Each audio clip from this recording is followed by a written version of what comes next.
Assalamu alaikum friend, welcome to my channel. My name is Mohsin Shahzad and you are watching CR Knowledge. आज हम जावा का एक lecture पढ़ेंगे। मैं आप लोगों को एक क्लास बनाकर दिखाऊंगा बॉक्स की, और इसके बाद मैं आप लोगों को गार्बेज जो वैल्यूज होती हैं, जो गार्बेज कलेक्शन होती है, उसके बारे में बताऊंगा, और फिर मैं आप लोगों को ऑब्जेक्ट वेरिएबल के बारे में थोड़ा बहुत गाइड करूंगा। तो वीडियो को एंड तक लाजमी देखिएगा, और अगर आप लोगों को वीडियो अच्छी लगे तो लाइक शेयर एंड सब्सक्राइब लाजमी कीजिएगा और बेल आइकन को दबाइएगा ताकि आपको लेटेस्ट अपडेट मिलती रहे। तो चलें शुरू करते हैं आप बिना देरी के अपना आज का लेक्चर।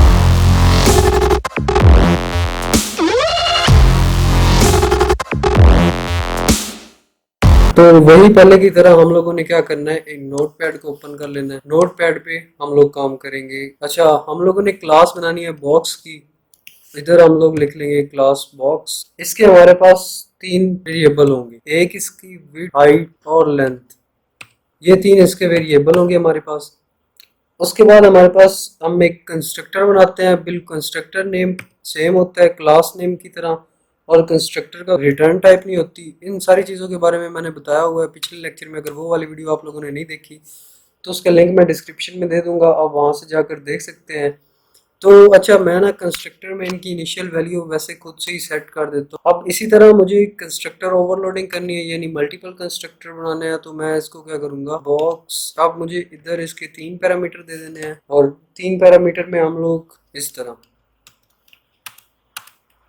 जब हम ऑब्जेक्ट क्रिएट करेंगे तब अगर वैल्यू देनी होगी तो हम इस कंस्ट्रक्टर को कॉल करेंगे। और अगर हम लोगों ने वैल्यू के बगैर, मतलब हमने वैल्यू नहीं देनी, वैसे ही एक कॉल करना है, तो हम लोग इसको कॉल कर लेंगे। ठीक है, इन चीज़ों के बारे में आप लोगों को आगे वीडियो में पता चलता जाएगा। अब डब्ल्यू हम लोग ए की इक्वल रख लेते हैं, इसी तरह हाइट हम बी की इक्वल रख लेते हैं, और हम लोगों ने जो लेंथ है वो रखनी है सी की इक्वल। अब ये हमारे पास कंस्ट्रक्टर ओवरलोडिंग तो होगी। अब हम लोगों ने इसको प्रिंट करवाना है, या ऐसे कर लेंगे, एक और फंक्शन ले लेते हैं हम लोग जिसका नाम हम रखते हैं गेट वॉल्यूम। इस फंक्शन ने हमें वॉल्यूम रिटर्न करना है, तो हम मैं इधर लिख देता हूँ रिटर्न। और रिटर्न में क्या होगा, हमारे पास W into height into length, यानी width into height into length. ये हमारे पास बॉक्स की क्लास। अगर हमने बॉक्स का जो वॉल्यूम गेट करना हो तो हम यही फार्मूला अप्लाई करते हैं। ठीक है, उसके बाद हम लोगों ने प्रिंट करवाना है।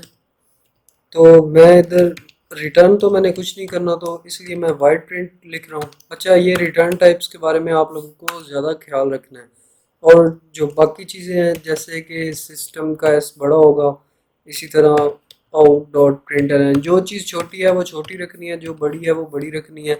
वो मतलब छोटे बड़े की तमीज़ रखनी है, वरना आप लोगों का जो कोड होगा वो रन नहीं होगा ठीक से। अच्छा, मैं इधर डब्ल्यू इक्वल टू लगा रहा हूँ, और कनकैटिनेशन के लिए हम लोग प्लस साइन यूज़ करते हैं, तो डब्ल्यू जो होगा वो प्रिंट हो जाएगा। इसी तरह मैंने हाइट इक्वल टू लगाना है, तो देखते हैं अब क्या होता है। हाइट इक्वल टू में हम लोग इसी तरह हाइट लिखेंगे, और फिर हम लोगों ने लेंथ निकालनी है, तो मैं एल इक्वल टू प्लस, ठीक है, और कुछ हम लोगों ने नहीं करना। यहाँ तक हमारी ये क्लास कंप्लीट होगी। अब हमें मेन क्लास बनानी है। मेन क्लास के लिए मैंने आप लोगों को बताया हुआ है कि हम लोग पहले एक क्लास बनाते हैं जिसका नाम है, चले कोई भी रख सकते हैं आप, ज़रूरी नहीं है कि सिर्फ एक स्पेसिफिक नेम ही रखना है। तो मैं इसका नाम ना कोई भी रख सकता हूँ, लेकिन जो जब आप लोगों ने सेव करना है तब इसी क्लास के नेम से सेव करना है, वरना ये ठीक से वर्क नहीं करेगा। ठीक है, एरर आएगा, कंपाइल ही नहीं हो पाएगा, तो एरर तो आना ही है फिर। तो आप लोगों ने इसके बाद क्या लिखना है, क्लास टेस्ट वन मैंने नाम दिया, आप लोगों ने इधर लिखना है public static wide main, static wide main, और आप लोगों ने एक आर्गुमेंट देना है। अच्छा, स्ट्रिंग कैस बड़ा है ये याद रखिएगा। आर्गुमेंट में भी आप कुछ भी लिख सकते हैं, ये भी कोई हार्ड एंड फास्ट रूल नहीं है यहाँ पर भी। पहले हम लोग एक ऑब्जेक्ट बनाते हैं बॉक्स B1 के नाम से, जिसमें हम लोग किसको कॉल करेंगे, इसी जो तीन पैरामीटर वाला है कंस्ट्रक्टर, इसको कॉल करते हैं। तो न्यू कीवर्ड हम यूज़ करते हैं ऑब्जेक्ट क्रिएट करने के लिए, और बॉक्स इसमें हम लोग तीन वैल्यू दे देते हैं। तीन वैल्यू में आप कोई भी दे सकते हैं, मैं 1 2 3 मैं फिलहाल ये वैल्यूज दे रहा हूँ। अच्छा, अब हम एक ये हमने एक वेरिएबल लिया, उसमें हम लोगों ने वॉल्यूम को गेट करना है। क्योंकि उसने इंटीजर रिटर्न करना था, इसलिए हम लोगों ने एक इंटीजर वेरिएबल में वो वाली वैल्यू स्टोर करवा ली। अब चाहे तो इधर हम प्रिंट भी करवा सकते हैं system dot out dot println, और इसमें हम लोग x प्रिंट करवा देते हैं, ठीक है। अब इतना पहले हम लोग सेव करके रन करते हैं। और test1.java के नाम से मेरी फाइल है, मैं इसको सेव करूंगा इस तरह से। तो जैसे ही सेव कर ली मैंने, अब मुझे अपना कमांड प्रॉम्प्ट ओपन करना है, तो विंडो प्लस आर का बटन को दबाऊंगा और इधर फिर मैं लिखूंगा cmd। तो जैसे ही क्लिक करूंगा तो ये आ जाएगा। मुझे इधर लिखना है सिंपल क्या जावा सी लिखूंगा तो मेरा कंपाइलर रन हो जाएगा। जब कंपाइलर रन होगा तब मुझे अपने जो प्रोग्राम है उसको कंपाइल करना है जावा सी। अब कंपाइल करने से पहले मुझे वो वाली डायरेक्टरी ओपन करनी है, ठीक है। एफ ओपन हो गया। अब इधर मैं लिखूंगा जावा सी। अब मेरे प्रोग्राम का जो नाम है मैं वो लिखूंगा, तो वो है हमारे पास test1.java। देखिए मैं एक बार इधर देख लेता हूँ कि मेरे प्रोग्राम का नाम क्या है। तो test1.java ही है। अब मैं इसको कंपाइल कर लिया डॉट जावा के नाम से। अब अगर कोई एरर होगा तो वो मुझे इधर ही शो हो जाएगा। अब एक एरर शो हो रहा है कि b1.get वॉल्यूम। अच्छा हम ऐसे कर लेते हैं, इसको मैं ऐसे ही प्रिंट करवा देता हूँ। वो कह रहा है कि इधर कंपाइल हो गया हमारे पास, वो कुछ स्पेलिंग का शायद मसला था, इस वजह से शायद कंपाइल नहीं हो पा रहा था। चलें ये कंपाइल हो गया। अब हम लोगों ने लिखना है जावा और test1। अब इसको हम लोगों ने रन करना है। तो रन करते हुए हमारे पास उन तीनों को मल्टीप्लाई करके आना है, तो 6 ही आ रहा है। इधर हम लोगों ने जो वैल्यू दी है, तो वॉल्यूम हमारे पास गेट हो रहा है। आप इसको इस तरह भी कर सकते हैं।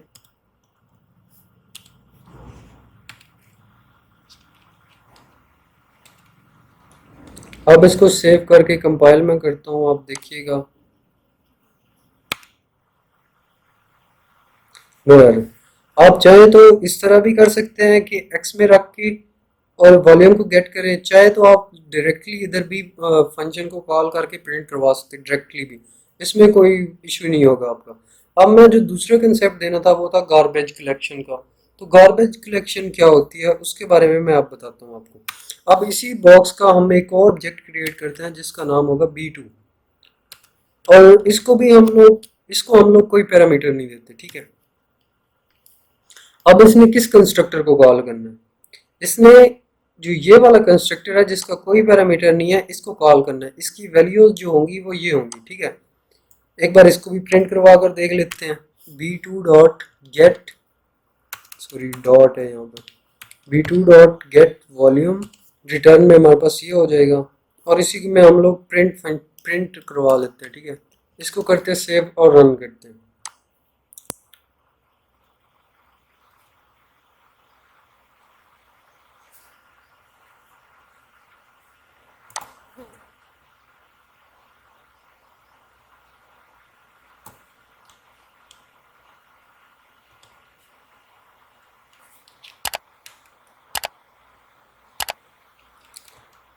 देखिए हमारे पास वॉल्यूम उसका भी प्रिंट हो रहा है, इसका भी प्रिंट हो रहा है। इसका 60 आ रहा है जो ये b2 का वॉल्यूम है, और b1 का 6 आ रहा है। अब अगर हम b2 को रख दें इक्वल b1 के, b2 इक्वल टू b1, तो क्या होगा। अब हम एक और वेरिएबल लेते हैं जिसको हम रख लेते हैं y। इसको अब हम लोग प्रिंट करवाते हैं b2 डॉट गेट वॉल्यूम का फंक्शन कॉल किया। अब हम इसको प्रिंट करवाते हैं जैसे हमने यहाँ पर प्रिंट करवाया हुआ है। तो मैं इधर इसी को कॉपी और इधर पेस्ट कर लेता हूँ। इधर मैं अब लिखता हूँ y और मैं इसको करता हूँ सेव। अब इसको देखता हूँ कि अब क्या आता है इसका आंसर। अब 6 आना चाहिए। क्यों? क्योंकि हमने b2 को b1 की को रख दिया। देख रहे हैं पहले क्योंकि हम लोगों ने 6 रखा था, दूसरी बार 60 जो मैंने प्रिंट में लगाया हुआ था यहाँ पर, देख रहे हैं आप लोग इस जगह पर वो 60 प्रिंट कर रहा है। और फिर हमने b2 को b1 की को रख दिया तो ये हमारे पास 6 फिर से प्रिंट कर रहा है। अब ये गॉर्बेज कलेक्शन होती है। जो इसका जो एड्रेस था अपना वो लॉस्ट हो, जिनका एड्रेस लॉस्ट हो जाता है वो गार्बेज में चले जाते हैं, ठीक है। गार्बेज कलेक्शन की यही डेफिनेशन है, the log date lost address, ठीक है। अब मैं इसको थोड़ा सा ड्रा करके आप लोगों को समझा देता हूँ ताकि अब मेमोरी के ना मैंने दो हिस्से किए हैं। एक हिस्सा वो जहाँ पर हमारे पास टेबल है वो क्रिएट होते हैं, और एक हिस्सा वो वाला जिस जहाँ पर हमारे पास ऑब्जेक्ट क्रिएट होते हैं। ठीक है। अब यहाँ पर एक वेरिएबल क्रिएट हुए, पहले वेरिएबल क्रिएट हुए यहाँ पर, जैसे ही पहला ऑब्जेक्ट बना उसके वेरिएबल यहाँ पर क्रिएट हुए, दूसरा ऑब्जेक्ट बना उसके वेरिएबल यहाँ पर क्रिएट हुए। ठीक है। अब इन दोनों को मैंने वैल्यूज डिफरेंट दी थी, इसको मैं इस तरह से आप लोगों को साथ साथ रखता हूँ। B1 बना, उसके यहाँ पर जो वेरिएबल थे वो क्रिएट हुए, जो उनको वैल्यूज दी गई, इनका एड्रेस डिफरेंट है।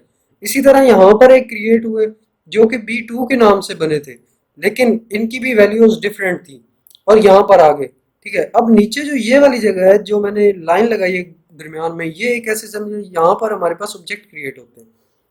अब पहले हमने B1 ऑब्जेक्ट क्रिएट किया, वो इसको रेफर कर रहा था, दूसरा हमने B2 किया था इसको, लेकिन जैसे ही हमने B2 को B1 की कर रखा तो वो भी इसको पॉइंट करने लग पड़ा। ठीक है। तो ये जो है बॉक्स, इसने अपना जो एड्रेस है वो लॉस्ट कर दिया, अब हम इस तक एक्सेस नहीं कर सकते। तो यही, इसी को हम कहते हैं कि ये अब गार्बेज हो चुका है। और जो जावा है उसमें गार्बेज कलेक्टर एक खुद होता है जो इन चीजों को खुद से कलेक्ट करके निकल जाता है।